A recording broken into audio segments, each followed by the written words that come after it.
আমার পক্ষ থেকে বাদামটা আপনি খাবেন না তুমি না, এখানে আমি মন করে দিই, এটা খাবেন আপনি।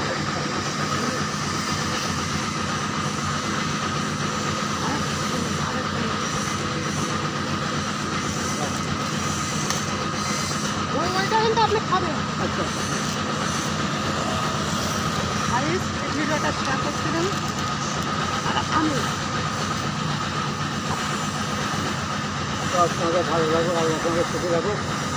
আর আপনার আমি আর একটু টাকা পাবো, আপনি আমি 1-2 কেজি বাদাম আপনার কিনে দিন। কিনে দিলে আমার খুব উপকার শুনে না, আমি তাহলে আমি একটু ব্যবস্থা করতে পারবো ভালো করে। আমি চেষ্টা করবো আপনার বাদাম কিনে দেওয়ার। আচ্ছা আলহামদুলিল্লাহ, আমি শুনে আপনার ভিডিওটা শেয়ার করছিলেন, আমি ওনার 1 কেজি হলে আমি সত্যি ওনার 1-2 কেজি বাদাম কিনে দেবো আপনাদের। আগে লোকের কাছে চেয়ে চিনতে খেত, এখন সেই বাদাম ব্যবসা করে খাচ্ছে। গাইস, সবাই তার জন্য দোয়া করবেন, তার ব্যবসাখান আরও বড় হোক। আর আপনাদের হ্যাঁ। দোয়ায় আমি যে কদিন বাঁচবে সেই কদিন বাদাম বেজে খাইয়ে মরবেন, কারো কারো হাত না বাদ হাত পেতে অপমান হবে না।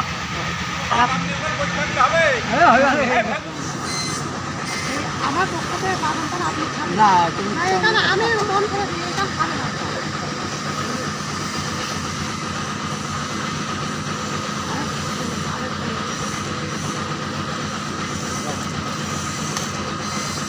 ওইটা কিন্তু আপনি খাবেন। আচ্ছা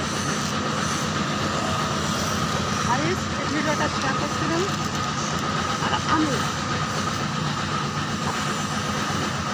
তো আপনাদের ভালো লাগবে, আল্লাহ আপনাকে সুখী রাখুক।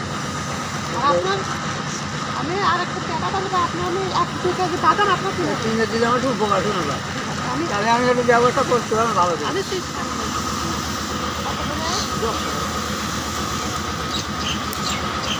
বাবুটা কামটা খারাপ দেখছিলেন, আমার ভালো বাদাম